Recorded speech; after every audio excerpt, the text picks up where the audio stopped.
need a game to talk about, but nothing's coming to mind.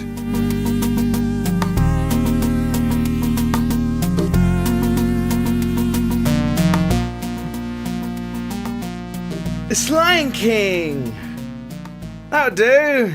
The Lion King is a classic Disney movie. It stands up there with some of the best animated features of the 1990s. Though looking back now, it had some surprisingly dark and heavy themes to it. Seriously, this thing deals with murder and the loss of a parent. To then say, go and act on revenge, kill your uncle. He tried to kill you as a kid, right? It'll be fine, no one will want revenge for his death. Oh wait, that's exactly what happens. I actually really enjoyed the second one, but it seems like it's a mixed bag for some people. I do admit, Simba's as dumb as Briggs in it sometimes though. Hang on, I feel like I'm getting sidetracked here. It's no surprise to anyone that Disney movies would be made into video games. But because of a deal between Virgin and Disney, The Lion King was no different. Usually, when someone brings this game up, you'll have one of two reactions. It will either be, I've never heard about it, or something along those lines, or it'll be, No!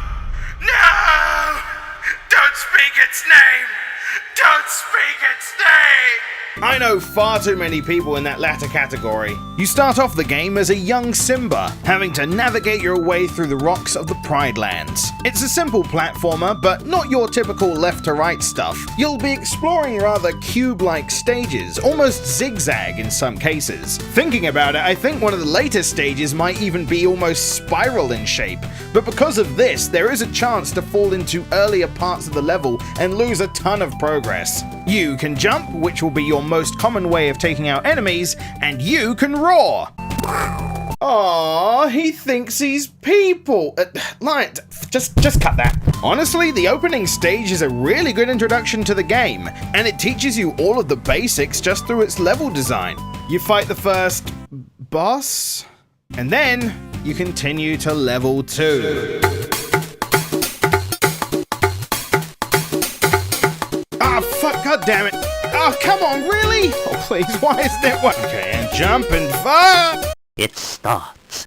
What in the world is this? It went from, like, a very simple and fun level 1 to suddenly the most infuriating stage in the entire game. I mean, I've heard of difficulty spikes, but this is more of a difficulty buzzsaw. And this is the stage that everyone remembers, probably because they just gave up on it. It sadly highlights some of the issues this game has quite early on. One of the major problems with The Lion King is hitboxes, and I don't necessarily mean enemy hitboxes. A core part of most of the levels you play through rely on you hanging onto things. May it be the tail of a hippo or various ledges that allow you to hoist your way up a level. And most of the time those ledges are placed over things that will hurt you or kill you. And guess what? The detection on whether you should be hanging on a ledge or not great. But the funny thing is, that's probably not the reason why people hate Stage 2. It's the ostrich riding. It's just a matter of ducking and jumping, but this alongside the other sudden difficulties is kind of brutal. This is still a tough level, but it's not the level I remember having trouble with. It's because of that other level that I actually got really good at this stage. But is this a good example of the difficulty spikes we're expecting in the future?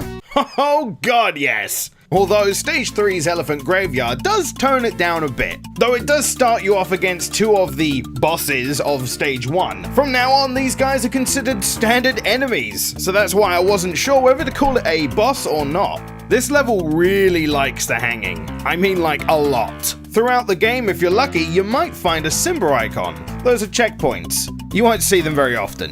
And the stage wraps up with a nice boss against like 5 of these things. And with that, Stage 3 is complete, though not without a question. How many dead elephants are there? Jesus! I think the background's a bit too over the top. Hey, what's that sound? Ah, run away! Run away! The Stampede is coming!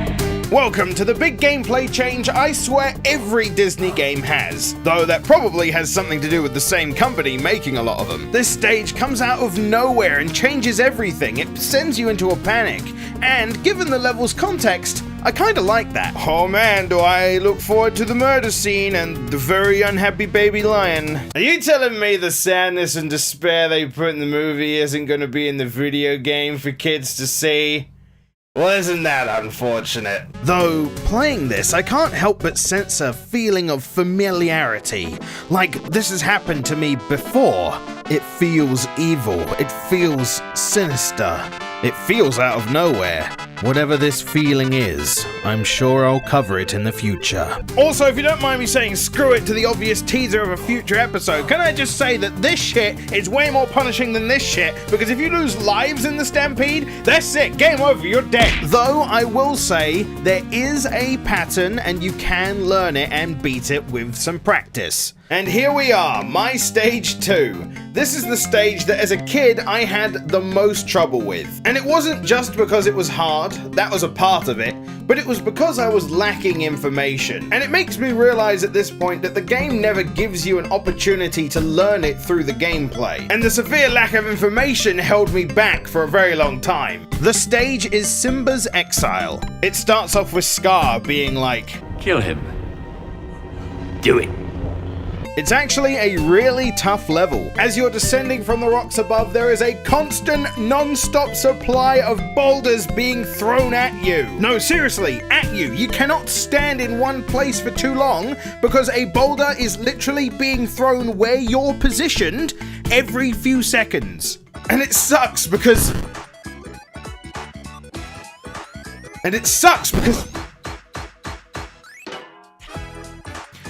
sucks because... will you stop that? The difficulty of the level feels forced because it feels like you're being rushed. It's like, just go, and if you stop, you're gonna be punished. And it was one section during this level that just choked me every single time as a kid. This porcupine piece of shit right here. I just couldn't figure it out. I tried roaring, damage boosting, I just didn't know. And of course now it's obvious. You just roll into him. That one move, that one little detail kept me back for so long. And you'd think, as a Sonic fan, I would have thought to do that. And just an FYI, I'm entirely to blame for this. This is the 4th page of the manual, and as you can see, when the young Simba's running, he can curl up into a ball to bump adversaries in his path. It may take time to get used to this move, but it's worth the effort. No shit is it worth the effort. I literally couldn't progress without it. Unfortunately, I'm serious. That one move did keep me back for years. I don't exactly remember how I did it either. I just kinda did. I was minding my own business when suddenly... And from there I continued on. Then all that was followed up with Hakuna Matata, which is basically the devs' way of saying, now, what would a platform game be without platforms? Overall, this stage is just boring, apart from maybe some of the slidey bits, but you don't really have control over those. Otherwise, it just feels like a bunch of straight platforms just dotted everywhere. Now, it's not the worst thing ever, it's just I'm comparing it to the other levels we've played so far. This stage does also have a boss which likes to throw coconuts at you and eat bananas. No, I do not want a banana. At least it has an awesome soundtrack. It means no worries.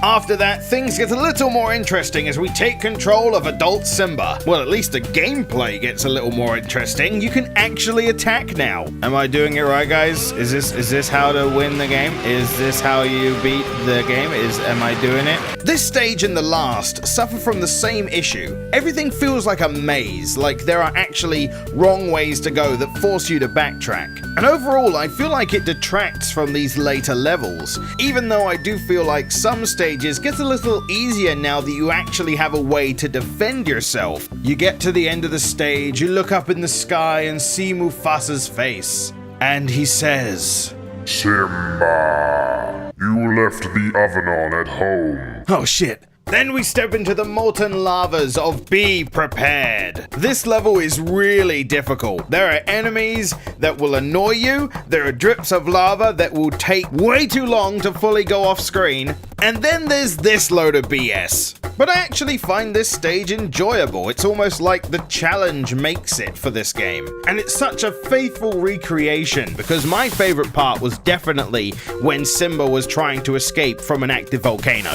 Okay, so this scene doesn't actually happen in the movie, but that's because as the game was being created, the movie was still getting storyboarded, so certain scenes that were planned but removed were kept in the game in order to flesh it out. So I guess you could take this as an extended edition. The boss of this stage isn't even a boss, it's just a waiting game where you dodge pillars of lava and boulders. In the end, these miniature volcanoes get plugged up and you move on. The concept art made it look really promising, but I don't know what happened. So next up is Simba's Return, and it's at this point that something kind of struck me. The music for this level and the last is very tribal, very minimalistic. Though not so memorable, it actually sets up a very tense atmosphere for what's going on. But what is going on is actually quite annoying. This stage is a little bit cryptic at first. To put it simply, it's a maze. You have to go through doors to try and find your way through. What the game doesn't tell you is that you need to defeat the enemies in an area before you can move on. Come on, man, I just want to go through the door, I just want to go.